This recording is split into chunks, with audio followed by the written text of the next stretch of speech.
Very good morning बच्चों। आज हम शुरू करने जा रहे हैं आपकी पुस्तक वसंत से एक कविता कठपुतली।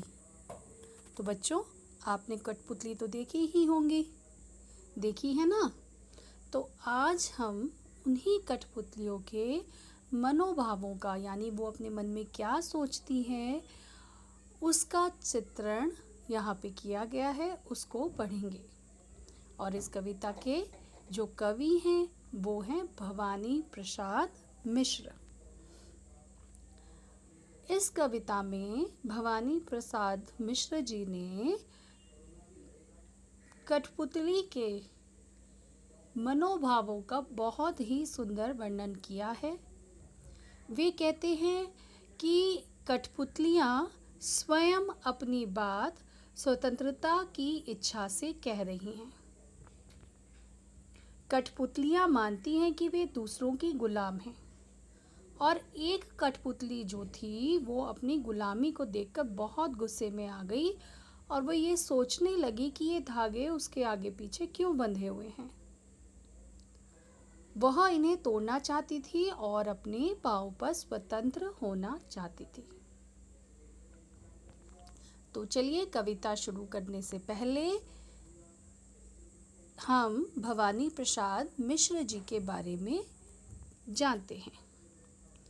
भवानी प्रसाद मिश्र जी का जन्म 29 मार्च सन 1913 को मध्य प्रदेश के होशंगाबाद जिले के टिगरिया गांव में हुआ था। वो कविता, निबंध, संस्मरण और बाल साहित्य लेखन में निपुण थे। इनकी जो प्रमुख रचनाएं हैं वो हैं चकित है दुख, नीली रेखा तक, तुकों के खेल, अंधेरी कविताएं आदि। ये इनकी प्रमुख रचनाएं हैं।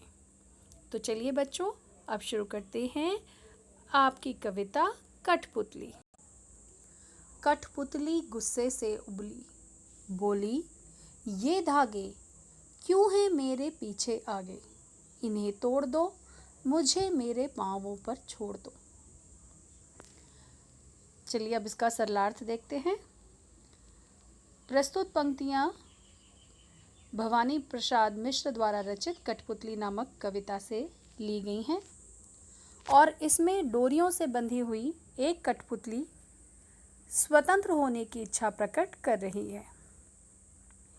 कवि कहते हैं कि कठपुतली अपनी गुलामी को देखकर बहुत गुस्से में आकर कहने लगी, ये धागे मेरे शरीर के आगे और पीछे क्यों बांध रखे हैं। आपने कठपुतली देखी है ना, तो क्या होता है, कठपुतली में आगे पीछे पूरे शरीर में उसके धागे बंधे होते हैं और जो व्यक्ति कठपुतली चलाता है वो अपने इशारों पर उन्हीं धागों की सहायता से उसको नचाता रहता है। तो इसीलिए वो कठपुतली दूसरों के इशारों पर नाचते नाचते परेशान है और गुस्से में आकर कहने लगी है कि मेरे शरीर के आगे और पीछे इन्हें क्यों बांध रखा है। तुम इन्हें तोड़ दो, यानी इन धागों को तोड़ दो और मुझे स्वतंत्र कर दो और मुझे मेरे पांव पर स्वतंत्र होकर चलने दो।